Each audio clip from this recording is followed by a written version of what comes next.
চৌকস জনশক্তি থাকতেও বিদেশি বিনিয়োগ না বাড়ায় হতাশ প্রধান উপদেষ্টা। চীনা ব্যবসায়ীদের বাংলাদেশে বিনিয়োগের আহ্বান। ৮,০০০ পৃষ্ঠার অভিযোগপত্রে শেখ হাসিনার বিরুদ্ধে ৫ অভিযোগ। জামায়াতে নিবন্ধন ফেরত দিতে রায়ের কপি কমিশনে। নির্বাচন নিয়ে জাপানে প্রধান উপদেষ্টার বক্তব্যে আশাহত বিএনপি। দেশ বিরোধী ষড়যন্ত্র মেনে না নেয়ার হুঁশিয়ারি। এবং ঈদ সামনে জমতে শুরু করেছে রাজধানীর পশুর হাট। দাম নিয়ে ক্রেতা বিক্রেতার মিশ্র প্রতিক্রিয়া, নিরাপত্তায় কাজ করছে প্রশাসন।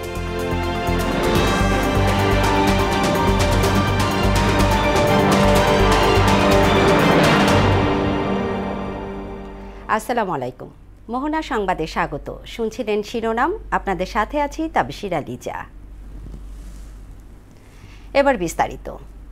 চৌকস জনশক্তি থাকা সত্ত্বেও বিদেশি বিনিয়োগ টানতে বাংলাদেশ ব্যর্থ হয়েছে বলে মন্তব্য করেছেন প্রধান উপদেষ্টা ডক্টর মোহাম্মদ ইউনূস। সকালে আগারগাঁওয়ে বিডা কার্যালয়ে চীন বাংলাদেশ বিনিয়োগ ও বাণিজ্য সম্মেলনে এমন মন্তব্য করেন তিনি। প্রধান উপদেষ্টা বলেন, দেশে অর্থনৈতিক অঞ্চল থাকলেও আওয়ামী সরকারের সীমাহীন দুর্নীতি আর স্বৈরতন্ত্রের কারণে বিদেশি বিনিয়োগকারীরা মুখ ফিরিয়ে নিয়েছে। এ সময় বাংলাদেশকে ম্যানুফ্যাকচারিং হাব বানাতে চীনা বিনিয়োগকারীদের আহ্বানও জানান তিনি। রিপোর্ট করছেন মনিরুল ইসলাম। দীর্ঘদিন ধরে বাংলাদেশের ভৌগোলিক অবস্থানকে দক্ষিণ এশিয়ার কেন্দ্র হিসেবে দেখা হচ্ছে। বাংলাদেশে রয়েছে চৌকস জনশক্তি ও সম্ভাবনাময় বিনিয়োগ পরিবেশ। তারপরও বিগত ১৫ বছরে দেশে আসেনি কোনো বিদেশি বিনিয়োগ। এমন পরিস্থিতিতে বিদেশি বিনিয়োগ টানতে নানান উদ্যোগ নিয়েছে অন্তর্বর্তী সরকার। এর অংশ হিসেবে আয়োজন করা হয় চীন বাংলাদেশ বিনিয়োগ ও বাণিজ্য সম্মেলন। এতে অংশ নেন প্রধান উপদেষ্টা doctor Mohammad Yunus. Your presence underscores the deepening ties between our two nations and shared commitment. দেশে বিনিয়োগে অপার সম্ভাবনা থাকা সত্ত্বেও বিদেশি বিনিয়োগ না থাকায় হতাশা জানান প্রধান উপদেষ্টা। কারণ হিসেবে পতিত সরকারের সীমাহীন অনিয়ম আর অর্থনৈতিক অঞ্চলকে কাজে লাগাতে না পারাকেই দায়ী করেন তিনি। Our dynamic workforce, which positions Bangladesh as an ideal destination for investment. The interim government, which took over after the uprising, has restructured the Bangladeshi Investment Development Authority, BIDA, as an agency which means business. তাই দেশের জনশক্তিকে কাজে লাগিয়ে চীনের জন্য বাংলাদেশকে উৎপাদনমুখী খাত ও অর্থনৈতিক hub হিসেবে গড়তে কাজ করবে সরকার। Half the population of Bangladesh, as you mentioned, is under the age of 26. That's amazing power for Bangladesh. And a very, very creative, very dedicated young people. Young people who can be trusted with all the challenges of business, all the challenges of the world. বিদেশি বিনিয়োগ বাড়াতে অর্থনৈতিক প্রবৃদ্ধি এবং কর্মসংস্থানের বিষয় মাথায় রেখেই সংস্কার চলমান রাখার কথাও বলেন প্রধান উপদেষ্টা। 10 months ago, into the interim government, already these reforms have started bearing fruits. Bangladesh ও চীন সরকারের যৌথভাবে আয়োজিত এ সম্মেলনে চীনের ১০০ কোম্পানির প্রায় ২৫০ বিনিয়োগকারী অংশ নেন। So personally, I'm very grateful to you for. Monirul ইসলাম, মোহনা সংবাদ, ঢাকা। বিনিয়োগের সঙ্গে রাজনীতির সম্পর্ক নেই উল্লেখ করে বর্তমান সরকার আমলেও নির্বাচিত সরকারের মতোই বিনিয়োগ আসছে বলে জানালেন বিনিয়োগ উন্নয়ন কর্তৃপক্ষ বিডা চেয়ারম্যান আশিক চৌধুরী। বিকেলে নিজ কার্যালয়ে চায়না বাংলাদেশ বিনিয়োগ ও বাণিজ্য সম্মেলন নিয়ে আয়োজিত ব্রিফিংয়ে এ কথা জানান তিনি। এ সম্মেলনের মধ্য দিয়ে বাংলাদেশ চীনের বিনিয়োগ সম্পর্ক আরও জোরদার হয়েছে বলেও দাবি করেন বিডা চেয়ারম্যান। আগামী ৬ থেকে ২৪ মাসের মধ্যে এই বিনিয়োগ পাওয়ার সম্ভাবনা রয়েছে বলেও জানান তিনি। আগের সরকারের সময় যেই বিনিয়োগের সংখ্যাটা ছিল, আমি জানুয়ারি টু মার্চে বা অক্টোবর থেকে যদি আমি মার্চ পর্যন্ত যে উইন্ডোটা দেখি, সেই নাম্বারটা এক্স্যাক্টলি সিমিলার। সো ফ্লোতে কিন্তু কোনো ডিফারেন্স মেক করেনি। নতুন রে অফ হোপ দেখতে পাচ্ছি আমরা, একটা নতুন লেভেল অফ ইন্টারেস্ট চাইনিজ ইনভেস্টরদের কাছ থেকে দেখতে পাচ্ছি। সেই ইন্টারেস্টের একটা আউটপুট হিসেবে আমরা এই গ্রুপটাকে পেলাম। চাঁদপুরের বাহেরচরে আমরা একটা অ্যাগ্রোভোল্টিক প্রজেক্টের জন্য ওনাদের সাথে একটা এমওইউ সাইন করলাম। আন্তর্জাতিক অপরাধ ট্রাইব্যুনালে দাখিল হলো শেখ হাসিনার বিরুদ্ধে প্রথম আনুষ্ঠানিক অভিযোগ। আর অভিযোগ আমলে নেয়ার শুনানি দেখল পুরো বিশ্ব। শুনানিতে চিফ প্রসিকিউটর বলেন, এই বিচার অতীতের কোনো প্রতিশোধ নয়, এটি ভবিষ্যতের জন্য প্রতিজ্ঞা। মামলার পরবর্তী শুনানি 16 জুন। ওই দিন শেখ হাসিনা এবং আসাদুজ্জামান খান কামালকে কাঠগড়ায় হাজির করার নির্দেশনা দেন ট্রাইব্যুনাল। কাজী পাপ্পুর প্রতিবেদন। জুলাই আগস্ট আন্দোলন যখন তুঙ্গে, তখন আন্দোলনকারীদের হত্যা ও নিশ্চিহ্ন করে ফেলতে টেলিফোনে আইনশৃঙ্খলা বাহিনীকে নির্দেশ দেন তৎকালীন সরকার প্রধান শেখ হাসিনা। আনুষ্ঠানিক চার্জ দাখিলের শুনানিতে হাসিনার এমন নির্দেশনার ফোন রেকর্ডের কথা আন্তর্জাতিক অপরাধ ট্রাইব্যুনালকে জানায় প্রসিকিউশন। প্রাণঘাতী অস্ত্র বা লিথাল ওয়েপন ব্যবহারের মাধ্যমে আন্দোলনকারীদের হত্যা ও নির্মূলের নির্দেশ।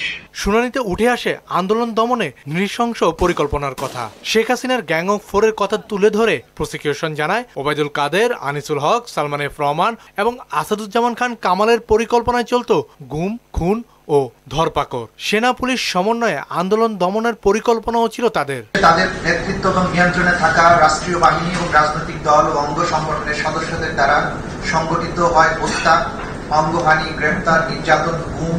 এদিন পুরো শুনানি সরাসরি সম্প্রচার হয় বিটিভি, ইউটিউব ও ফেসবুকে, যা দেশের বিচার বিভাগের ইতিহাসের প্রথম। এর মাধ্যমে ট্রাইব্যুনালের বিচার প্রক্রিয়া দেখার সুযোগ পায় পুরো বিশ্ব। বিরোধীদেরকে বিনা বিচারে আটক রাখার জন্য সংবিধান সংশোধন করে।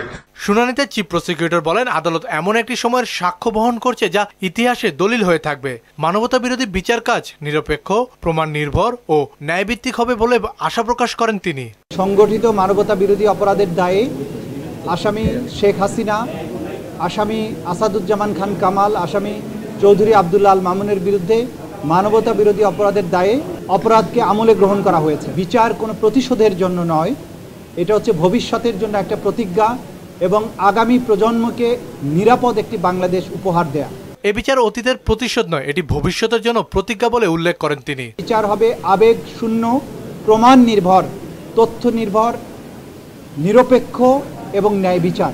যে অন্ধকার অতীত থেকে বেরিয়ে এসেছে এবং বাংলাদেশ যে নতুন করে পুনরুজ্জীবনের স্বপ্ন দেখছে, এই বিচার শেষ হওয়ার মাধ্যমে সেই পুনরুজ্জীবনের স্বপ্ন বাস্তবায়ন হবে বলে আমরা বিশ্বাস করি। শুনানি শেষে 3 জনের বিরুদ্ধে অভিযোগ আমলে নিয়ে পরবর্তী শুনানির দিন 16 জুন ধার্য করেন ট্রাইব্যুনাল। ওই দিন শেখ হাসিনা ও আসাদুজ্জামান খান কামালকে গ্রেফতার করে ট্রাইব্যুনালে হাজির করার নির্দেশও দেন আদালত। 16 জুন আসামিদের উপস্থিতি এবং আসামিদেরকে গ্রেফতার করে হাজির করার জন্য নির্দেশ দেওয়া হয়েছে।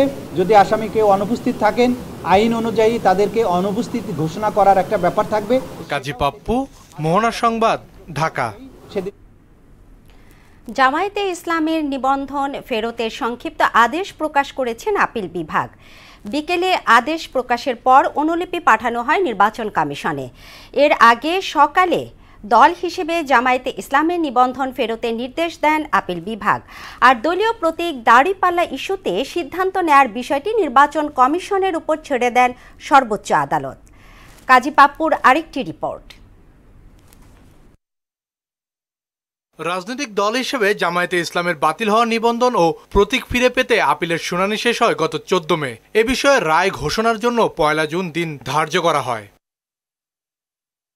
রোববার প্রধান বিচারপতি সৈয়দ রেফাত আহমেদের নেতৃত্বে 4 বিচারপতির বেঞ্চ রায় ঘোষণা করেন। হাইকোর্টের রায় বাতিল করে জামায়াতের নিবন্ধন ফিরিয়ে দিতে নির্বাচন কমিশনকে প্রয়োজনীয় পদক্ষেপ নেওয়ার নির্দেশ দেন সর্বোচ্চ আদালত। দীর্ঘ 1 যুগেরও বেশি সময়ের আইনি লড়াইয়ের সফল অবসান হলো।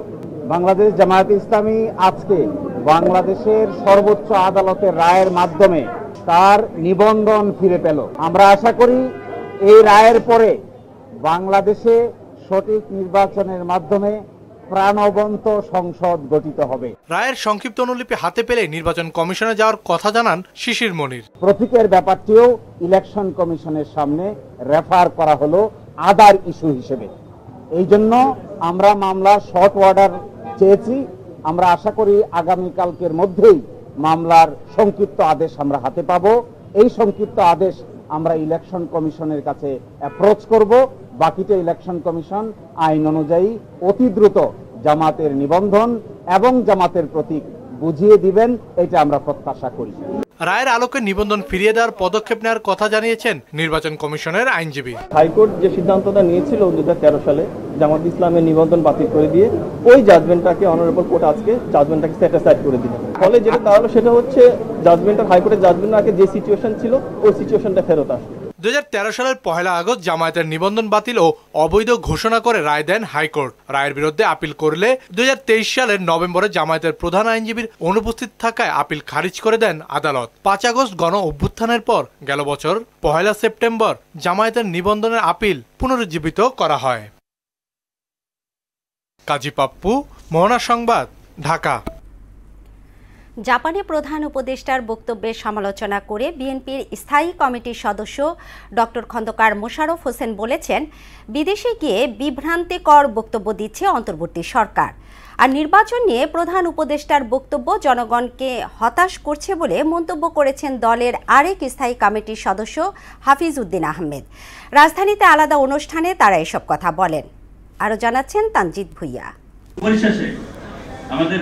জাতীয় প্রেস ক্লাবে সম্মিলিত পেশাজীবী পরিষদের আয়োজনে শহীদ প্রেসিডেন্ট জিয়াউর রহমানের 44তম শাহাদত বার্ষিকী উপলক্ষে আলোচনা সভায় প্রধান অতিথি ছিলেন দলের স্থায়ী কমিটির সদস্য ডক্টর খন্দকার মোশাররফ হোসেন। সভায় দলের স্থায়ী কমিটির সদস্য ডাক্তার এজেডএম জাহিদ হোসেন অভিযোগ করেন, দেশ এবং বিএনপিকে নিয়ে কোনো ষড়যন্ত্র সফল হবে না। বিএনপির সাথে প্রতিযোগিতা থাকা ভালো, প্রতিহিংসা করবেন না। বিএনপিকে ধ্বংস করার জন্য অনেক ষড়যন্ত্র হয়েছে, অনেক ষড়যন্ত্র চলছে, কিন্তু বিএনপি তো জনগণের দল। এই দলের নেতা পালিয়ে যায় নাই, আত্মসমর্পণ করে নাই। দেশের 52টি দল নির্বাচন চায় দাবি করে খন্দকার মোশাররফ হোসেন এতে বলেন, ডিসেম্বরের মধ্যে নির্বাচন না দিলে এই উপদেষ্টা পরিষদ সম্মানের সঙ্গে বিদায় নিতে পারবে না। ভোটের অধিকার হচ্ছে সর্বাধিক। 16 বছর যাবৎ জনগণ ভোটের অধিকার পায় না। আপনারা ভোটের অধিকার দিয়ে জনগণের নির্বাচিত সরকারের কাছে ক্ষমতা হস্তান্তর করে গেলে দেশও শান্তিতে অগ্রসর হবে ভবিষ্যতের দিকে এবং জনগণও খুশি হবে, আপনারাও সম্মানের সাথে বিদায় নিতে পারবেন। মিনিমাম ঐকমত্য তৈরি করে আপনারা নির্বাচনের দিকে অগ্রসর হন। এদিকে প্রেস ক্লাব মিলনায়তনে শহীদ প্রেসিডেন্ট জিয়াউর রহমানের 44তম শাহাদত বার্ষিকী উপলক্ষে আলোচনা সভার আয়োজন করে মুক্তিযোদ্ধা দল। সভাপতি এতে যোগ দিয়ে দলের স্থায়ী কমিটির সদস্য হাফিজ উদ্দিন বলেন, সংস্কার ও বিচার একটি ধারাবাহিক প্রক্রিয়া, যা নির্বাচিত সরকারের অধীনে হওয়া উচিত। যা কিছু সংস্কার হবে নির্বাচিত পার্লামেন্ট করবে। দ্রুত নির্বাচন দেন, জনগণের নির্বাচিত প্রতিনিধিরা এই দেশে সকল সংস্কার করবেন। একটি সংস্কার খুবই প্রয়োজন ছিল, তত্ত্বাবধায়ক সরকারের অধীনে নির্বাচন। সেটিতে সব রাজনৈতিক দল একমত হয়েছে। যে সরকার নির্বাচিত হয়ে আসবে আগামী নির্বাচনে, তারা এই মাফিয়া সরকারের যত রকম চেলা চামুন্ড, তাদের খুন গুম জালিয়াতি অর্থ পাচার সবকিছুর বিচার করা হবে। বর্তমান উপদেষ্টা পরিষদ ছাত্রদের ভুল পথে পরিচালিত করছে বলেও অভিযোগ করেন তিনি। 2-3 জন যারা উপদেষ্টা পরিষদে ছিল মন্ত্রীর মর্যাদায়, তাদের বিরুদ্ধেও দুর্নীতির অভিযোগ এসেছে। তানজিদ ভুইয়া, মোহনা সংবাদ, ঢাকা। ঈদুল আজহা ঘনিয়ে আসায় জমে উঠতে শুরু করেছে রাজধানীর কুরবানির পশুর হাট। পাশাপাশি বাড়ছে কেনা বেচাও। তবে দাম নিয়ে মিশ্র প্রতিক্রিয়া ব্যক্ত করেছেন ক্রেতা বিক্রেতারা। আর ক্রেতা বিক্রেতার নিরাপত্তা নিশ্চিতে প্রশাসন কাজ করছে বলে জানালেন ইজারাদাররা। রাজধানীর কয়েকটি হাট ঘুরে বিস্তারিত জানাচ্ছেন মুনতাসির মামু। লালন করে যে খরচ, তাতে হাটে নিয়ে যখন বেচাকেনা লাগেনি, তাতে ভালোই তো দেখা যাচ্ছে বেচা বিক্রি হওয়ার একটা সম্ভাবনা আছে। সুদূর ঝিনাইদহ থেকে রাজধানীর কচুক্ষেত পশুর হাটে নিজের শখের পশুটি বিক্রি করতে এসেছেন সাত্তার মিয়া। তবে হাটে অনেক ক্রেতা এলেও বিক্রি এখনো জমে উঠেনি বলে জানান তিনি। এখনো বাজার নাগাল ফুল বাজার লাগেনি, সে হিসাবে মোটামুটি বাজার গরুর বাজার আসছে ভালো। এবছর দাম বাজার লাগে সাড়ে নাই, তো মোটামুটি বুঝছি মার্কেট লাগে সাড়ে নাই, মার্কেট লাগলে বোঝা যাবে আর কি। এদিকে রাজধানীর সবচেয়ে বড় স্থায়ী পশুর হাট গাবতলীতে ইতিমধ্যেই ঢুকে পড়েছে হাজার হাজার গরু। দেশের নানা প্রান্ত থেকে এ হাটে পশু এনেছেন খামারিরা। এবারে হাটে ছোট বড় ও মাঝারি সব আকারে পশুর যোগানই রয়েছে। তবে দরদাম নিয়ে বিপরীতমুখী কথা বলছেন ক্রেতা বিক্রেতারা। নিরাপত্তা ব্যবস্থাটা আমার মনে হচ্ছে যে এই হাটে অন্যান্য হাটের তুলনায় যা দেখছি খুবই ভালো। এখানে মানে এক গরুর পিছে 20,000 টাকা 15,000 টাকা বেশি কি 10,000 টাকা বেশি। গরুর দাম বলা যায় না বেশি, অনেক কম, আবার অনেক বেশি বলা যায় না, মোটামুটি অত বেশিও না তো কম না, মিডিলে আছে। হাটের নিরাপত্তা নিশ্চিতে সিসি ক্যামেরা ও আইন শৃঙ্খলা বাহিনীর কঠোর নজরদারি রয়েছে বলে জানালেন ইজারাদার। সম্পূর্ণটা সিসি ক্যামেরা নিয়ন্ত্রণই থাকে। এছাড়া স্বাস্থ্যবিধি নিশ্চিতে ভেটেরিনারি মেডিকেল টিম রাখা হয়েছে বলেও জানান তিনি। র্যাব, আর্মি ওনারা সবসময় এখানে মানে টহল দেয়, নিয়ন্ত্রণ, এবং কি পাশে পুলিশ কন্ট্রোল রুম আছে, ওখানে এখানে সিসি ক্যামেরা দ্বারা ওনারাও নিয়ন্ত্রণ করে। থানা লেভেলের আপনি থানায়ও নিয়ন্ত্রণ করে। নিরাপত্তা মাশাআল্লাহ দিলে 100-100ই বলবো। স্বাস্থ্যবিধি মেনে নিরাপদে পশু কেনাবেচা নিশ্চিতে প্রশাসন সম্ভাব্য সব পদক্ষেপই নিয়েছে বলে জানান তিনি। ঢাকা ক্যান্টনমেন্ট বোর্ড আর্মি অনুমোদিত হাট তো আমাদের এইখানে সবসময় নিরাপত্তাটা একটু ভালোই থাকে, কারণ আমাদের এই হাটে আল্লাহর রহমতে এই পর্যন্ত বিগত 9 বছরে কোনো বদনাম আমাদের এখনো হয় নাই। মুনতাসির মামুন, মোহনা সংবাদ, ঢাকা। সরকারি চাকুরি অধ্যাদেশ 2025 বাতিলের দাবিতে পূর্ব ঘোষিত কর্মসূচির অংশ হিসেবে 3 জন উপদেষ্টাকে স্মারকলিপি দিয়েছে সচিবালয় কর্মকর্তা কর্মচারী ঐক্য ফোরাম। সকালে সচিবালয়ের বাদামতলায় বিক্ষোভ শেষে খাদ্য উপদেষ্টা, পরিবেশ ও বন উপদেষ্টা এবং বিদ্যুৎ ও জ্বালানি উপদেষ্টার কাছে স্মারকলিপি দেয় সংগঠনটি। শামীমুজ্জামান চৌধুরীর রিপোর্ট। সরকারি চাকরি অধ্যাদেশ বাতিলের দাবিতে সপ্তাহের প্রথম কর্মদিবসে সচিবালয়ের বাদামতলায় জড়ো হয়ে বিক্ষোভ করেন কর্মকর্তা কর্মচারীরা। এই অধ্যাদেশকে কালো আইন অভিহিত করে তা বাতিলের দাবিও জানান তারা। পরে বিদ্যুৎ ও জ্বালানি উপদেষ্টার কাছে স্মারকলিপি দেন আন্দোলনকারীরা। এ সময় চাকরি অধ্যাদেশ সংশোধন না হওয়া পর্যন্ত শান্তিপূর্ণ কর্মসূচি চালিয়ে যাওয়ার ঘোষণা দেন ঐক্য ফোরামের নেতারা। আমরা চাই এই আইনটা সম্পূর্ণরূপে বাতিল করা হবে এবং স্যারের কাছে এবং সকল স্যারের কাছে এবং আপনাদের মাধ্যমে প্রধান উপদেষ্টার কাছে বিনীত অনুরোধ, এই অধ্যাদেশটি বাতিল করে ঈদের আগে আমাদেরকে লিখিতভাবে বাতিল করে জানিয়ে আমাদেরকে খুব খুশি মনে, হাসি মনে যেন আমরা সবাই গ্রামের বাড়িতে ঈদ করতে যেতে পারি। এই আইন বাতিল করব, বিন্দু পরিমাণ রক্ত থাকা পর্যন্ত আমরা এই আইন মেনে নেব না। পরে ঐক্য ফোরাম প্রতিনিধি দলের সঙ্গে কথা বলেন ভূমি উপদেষ্টা আলী ইমাম মজুমদার এবং বিদ্যুৎ ও জ্বালানি উপদেষ্টা ফাউজুল কবির খান। আপনারা আমার কাছে দিলেন, এখন অধ্যাদেশ করা বা করা এটা একক কোনো উপদেষ্টার ব্যাপার না, এটা উপদেষ্টা পরিষদের ব্যাপার।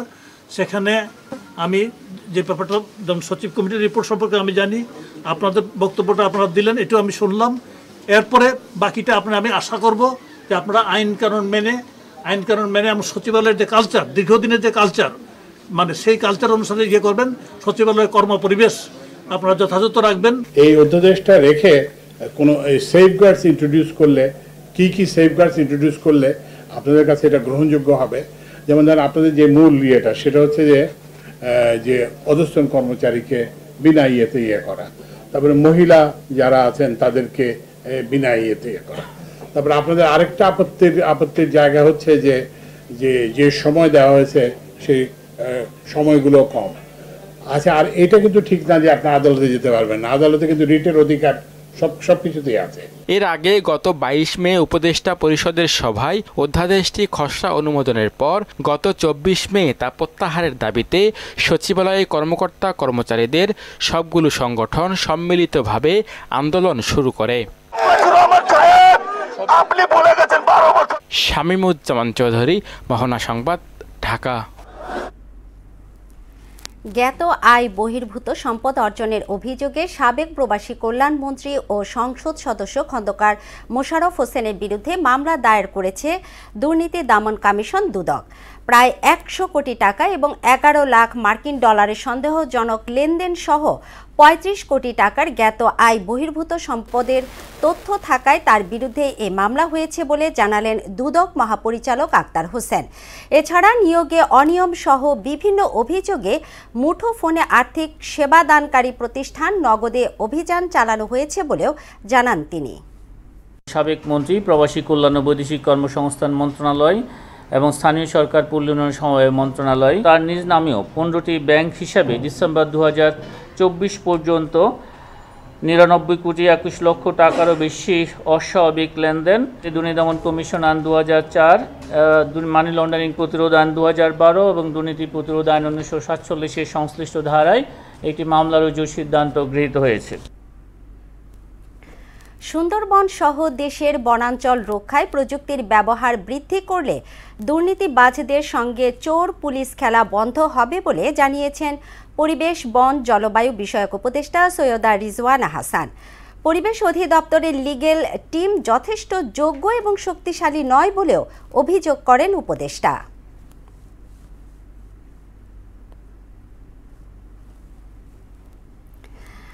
আন্তর্জাতিক প্রসঙ্গ। ভারী বৃষ্টিতে সৃষ্ট বন্যা ও ভূমিধসে ভারতে দুদিনে ৭৫ জনের মৃত্যু হয়েছে। পরিস্থিতি বিবেচনায় বিভিন্ন রাজ্যে বিপদ সংকেত জারি করেছে প্রশাসন। কর্ণাটকে ২৯ মে পর্যন্ত ২৭০ মিলিমিটার বৃষ্টিপাত হয়েছে, যা স্বাভাবিকের চেয়ে ১৫০% বেশি। বন্যা বা ভূমিধসে ২০ লাখ মানুষ, ২,২৫২টি গ্রাম এবং ১,৭০২টি বাড়ি ক্ষতিগ্রস্ত হয়েছে। এদিকে ইসরায়েলি হামলায় গাজায় আরও ৮২ জনের মৃত্যু হয়েছে। ওদিকে কানাডার ২ প্রদেশে ছড়িয়ে পড়া ৪১টি দাবানলের মধ্যে ১৭টি নিয়ন্ত্রণের বাইরে চলে যাওয়ায় জরুরি অবস্থা জারি করেছে কর্তৃপক্ষ। খেলার খবর ক্রিকেট। পাকিস্তানের মাটিতে টি-20 সিরিজ খেলছে বাংলাদেশ। এর মধ্যেই চূড়ান্ত হয়ে গেছে পাকিস্তান দলের বাংলাদেশ সফরের সময়সূচিও। নির্ধারিত পরিকল্পনা অনুযায়ী আগামী 18 জুলাই ঢাকায় পা রাখবে পাকিস্তান দল।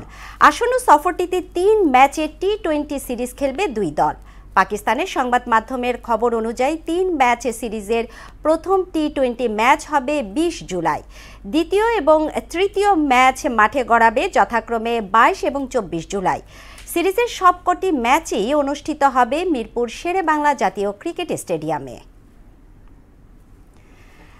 তৃণমূল থেকে জাতীয় দল সব জায়গায় উন্নয়নের জন্য কাজ করতে হবে বলে জানিয়েছেন বিসিবির নতুন সভাপতি আমিনুল ইসলাম বুলবুল। বিকেলে যুব ও ক্রীড়া উপদেষ্টা আসিফ মাহমুদের সাথে সাক্ষাৎ করেন তিনি। এ সময় গণমাধ্যমের মুখোমুখি হয়ে ক্রিকেটের ডেভেলপমেন্টের ক্ষেত্রে তার এবং মন্ত্রণালয়ের চিন্তা ভাবনা সমান্তরাল বলেও জানিয়েছেন তিনি। প্রথমেই ধন্যবাদ জানাচ্ছি আমাদের জাতীয় ক্রীড়া নিয়ন্ত্রণ বোর্ড, আমাদের উপদেষ্টা মহোদয় আমাদেরকে ডেকেছেন এখানে, এবং তার যে উদার চিন্তাধারা আমাকে অভিভূত করেছে কয়েকটা কারণে। একটা, যেমন আমাদের এই মুহূর্তে প্রধান লক্ষ্য হচ্ছে ক্রিকেটকে ডিসেন্ট্রালাইজ করার জন্য, এবং তার মতের সাথে আমরা 100% আমরা এগ্রি করেছি। ক্রিকেটকে প্রায়োরিটি দিচ্ছি। সে ক্রিকেটকে এই জন্য দিচ্ছি, আমরা চাচ্ছি যে গ্রামের একটা ছেলে সে যেন ভালো খেলে উপজেলায় আসতে পারে, উপজেলার ছেলেটা যেন জেলায় আসতে পারে, এবং জেলা থেকে বিভাগে এবং ন্যাশনাল লেভেলে আসতে পারে। সেই পাথওয়েটা ক্লিয়ার করছি। শেষ করছি মোহনা সংবাদ, তবে যাবার আগে শিরোনামগুলো আরও একবার।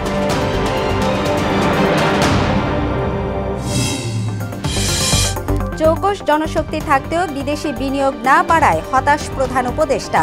চীনা ব্যবসায়ীদের বাংলাদেশে বিনিয়োগের আহ্বান। ৮,০০০ পৃষ্ঠার অভিযোগপত্রে শেখ হাসিনার বিরুদ্ধে 5 অভিযোগ। জামায়াতে নিবন্ধন ফেরত দিতে রায়ের কপি কমিশনে। নির্বাচন নিয়ে জাপানে প্রধান উপদেষ্টার বক্তব্যে আশাহত বিএনপি।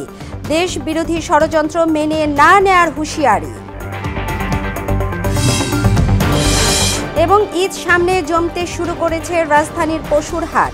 দাম নিয়ে ক্রেতা বিক্রেতার মিশ্র প্রতিক্রিয়া, নিরাপত্তায় কাজ করছে প্রশাসন।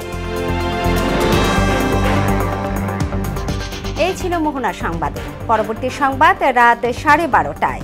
মোহনা সবশেষ খবর জানতে ভিজিট করুন www.mohona.tv। সংবাদ দেখতে পারেন ফেসবুক ও ইউটিউবেও। এতক্ষণ সঙ্গে থাকার জন্য ধন্যবাদ সবাইকে।